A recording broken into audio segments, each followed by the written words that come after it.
मिथुन राशि वाले मेरे प्यारे दोस्तों, क्या आप जानते हैं कि 6 अप्रैल से 12 अप्रैल तक का यह हफ्ता आपकी प्रोफेशनल लाइफ का सबसे बड़ा टर्निंग पॉइंट बनने वाला है। तैयार हो जाएं, क्योंकि इस सप्ताह के अंत में आसमान में एक ऐसा दुर्लभ और शक्तिशाली राजयोग बनेगा जो आपके करियर की दिशा और दशा दोनों बदल कर रख देगा। आपके 10वें भाव यानी कर्म स्थान में एक नहीं, दो नहीं, बल्कि पूरे चार चार ग्रहों का महाजमावड़ा एक ऐसा नीच भंग राजयोग बनाने जा रहा है जो आपको फर्ज से अर्श तक पहुंचाने का दम रखता है। कर्म स्थान पर बुध आदित्य राजयोग का निर्माण होने जा रहा है। क्या आप उस सुनहरे मौके को पहचानने के लिए तैयार हैं जो इस शनिवार आपकी तकदीर के बंद दरवाजे खोलने वाला है? तो चलिए इधर उधर की बातों को छोड़िए और सीधा इस सप्ताह की उस ज्योतिषीय हकीकत को समझते हैं जो आपके सपनों को हकीकत में बदलने की ताकत रखती है।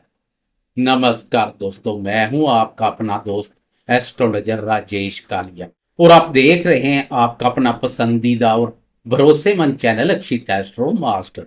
मेरे प्यारे मिथुन राशि के दोस्तों, अप्रैल महीने का यह दूसरा सप्ताह आपके जीवन के लिए सफलता की एक नई इबारत और बड़े क्रांतिकारी बदलाव लेकर आ रहा है।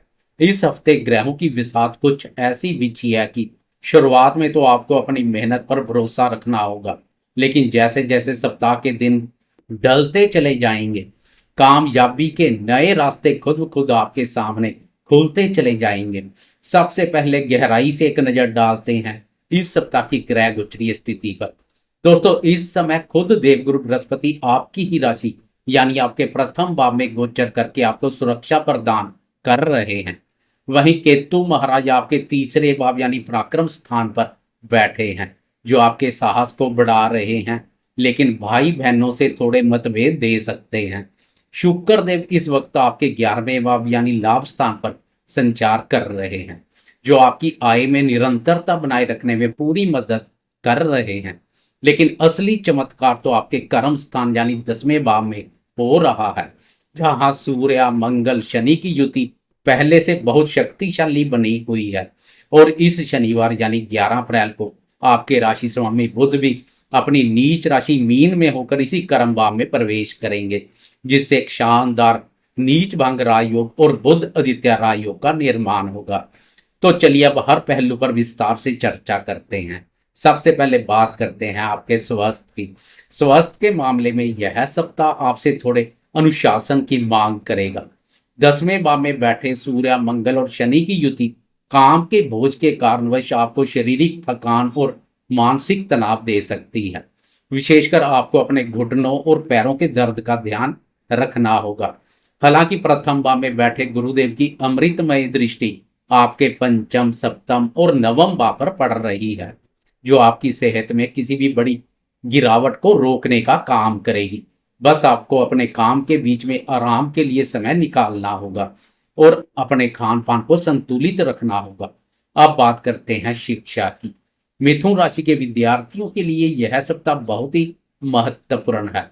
तीसरे भाव में केतु महाराज आपको बहुत ज्यादा साहसी और खोजी बनाएंगे। सप्ताह के अंत में बुध का भी कर्म स्थान में प्रवेश उन विद्यार्थियों के लिए बहुत ही शुभ है जो मैनेजमेंट, एडमिनिस्ट्रेशन या सरकारी नौकरी की तैयारी कर रहे हैं। आपकी निर्णय लेने की क्षमता और याददाश्त इस दौरान बहुत तेज रहेगी। अगर आप किसी विशेष प्रोजेक्ट पर काम कर रहे हैं तो शनिवार के बाद आपको उसमें बड़ी सफलता मिलने के योग बन रहे हैं। पूरे सप्ताह पंचम भाव के स्वामी शुक्र का भी लाभ भाव पर संचार विद्यार्थियों की मेहनत को व्यर्थ नहीं जाने देगा। मेहनत का पूरा लाभ मिलेगा। प्रेम संबंधों और दाम्पत्य जीवन पर विस्तार से बात करें तो प्रथम भाव के गुरुदेव की 7वीं दृष्टि आपके सप्तम भाव पर पड़ रही है, जो गुरुदेव का अपना भाव है। यह दाम्पत्य जीवन में मधुरता और आपसी समझ बढ़ाने का काम करेगी। अगर जीवन साथी के साथ कोई पुरानी गलतफहमी चल रही थी तो इस सप्ताह वह दूर हो जाएगी। प्रेम संबंधों के मोर्चे पर 11वें भाव में शुक्र के संचार से आपके रिश्तों में नया उत्साह आएगा। आप अपने साथी के साथ कहीं बाहर घूमने या डिनर का प्लान बना सकते हैं। रिश्तों में पारदर्शिता और विश्वास इस सप्ताह आपकी सबसे बड़ी ताकत रहेगी। प्रेम प्यार बाप के स्वामी शुक्र का लाभ बाप पर संचार और प्रेम प्यार बाप अपने बाप पर दृष्टि प्रेमियों के प्रेम संबंधों को मधुर मजबूत और पक्के रूप से स्थापित करने का कार्य करेगी। अब बात करते हैं उस क्षेत्र की जिसका आप सभी को बड़ी बेसब्री से इंतजार रहता है, भाग्य, करियर और आर्थिक स्थिति। दोस्तों, करियर के मोर्चे पर यह सप्ताह आपके लिए मील का पत्थर साबित होगा। शनि, मंगल और सूर्य का कर्म भाव में होना आपको बहुत अधिक मेहनती बना रहा है। और शनिवार को जब बुध देव भी वहां नीच राजयोग और बुध आदित्य राजयोग बनाएंगे तो आपकी प्रोफेशनल लाइफ में एक बड़ा धमाका होगा। व्यापारी दोस्तों को नए और बड़े टेंडर्स मिल सकते हैं। व्यापारी दोस्तों को सरकारी नीतियों से लाभ के मौके मिलेंगे। वहीं नौकरी पेशा दोस्तों को प्रमोशन या नई जिम्मेदारी मिलने के प्रबल योग है। बस एक बात का ध्यान रखें, जोश में होश ना खोएं।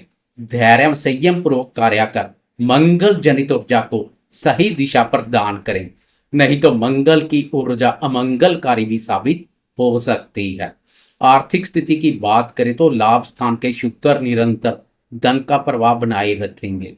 सप्ताह के अंत में कर्म भाव की मजबूत स्थिति आपके बैंक बैलेंस में बड़ा उछाल ला सकती है। संतान क्षेत्र की बात करें तो गुरुदेव की 5वीं दृष्टि संतान भाव पर होने से संतान की ओर से मन प्रसन्न रहेगा। उनकी तरक्की या शिक्षा से जुड़ी कोई बड़ी खुशखबरी आपको मिल सकती है।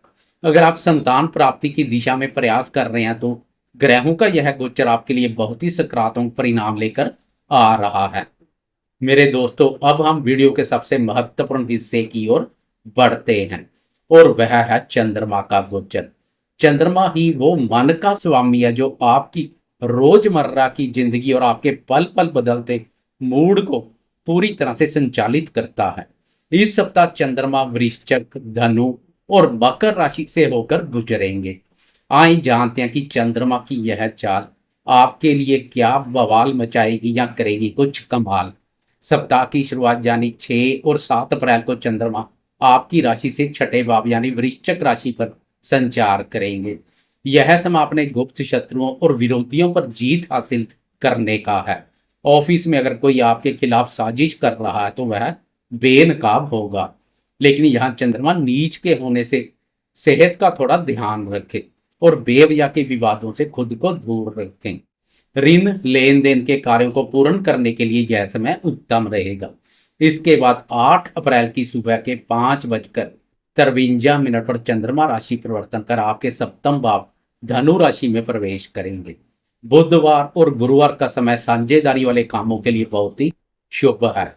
जीवन साथी का पूरा सहयोग मिलेगा और आप मानसिक रूप से बहुत शांति महसूस करेंगे। अगर आप कोई नई पार्टनरशिप शुरू करना चाहते हैं तो इन 2 दिनों में बात आगे बढ़ाना आपके लिए बहुत लाभदायक रहेगा। चंद्रमा का दाम्पत्य भाव पर संचार और गुरुदेव के साथ दृष्टि संबंध दाम्पत्य सुखों में वृद्धि करेगा। पति पत्नी में नजदीकियां बढ़ेंगी। फिर आएगा आपकी जिंदगी में बड़े फैसले और कर्म की प्रधानता का समय। 10 अप्रैल शुक्रवार की शाम के 6:03 पर चंद्रमा आपके अष्टम भाव मकर राशि में प्रवेश करेंगे।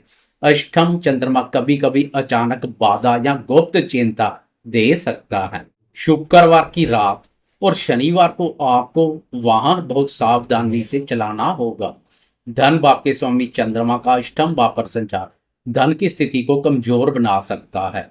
वीकेंड में धन लेन देन के कार्य सावधानी पूर्वक करें, लेकिन घबराएं नहीं क्योंकि इसी दौरान एक बहुत बड़ी खगोलीय घटना होगी। 11 अप्रैल शनिवार को बुध भी राशि बदलकर मीन राशि में प्रवेश कर जाएंगे। बुध का कर्म भाव में प्रवेश मिथुन राशि वालों के लिए महा ब्रेकिंग न्यूज है। आपके कर्म भाव में 4 शक्तिशाली ग्रहों की चौकड़ी जमेगी। सूर्य और बुध का बुध आदित्य योग आपके मान सम्मान में 4 चांद लगा देगा। भले ही बुध यहाँ नीच के होंगे, लेकिन नीच भंग राजयोग का निर्माण हो रहा है जो आपको एक मजबूत लीडर के रूप में स्थापित कर देगा। शनिवार और रविवार का दिन आपके करियर संबंधी योजनाओं को जमीनी हकीकत में बदलने के लिए सबसे शक्तिशाली समय रहेगा।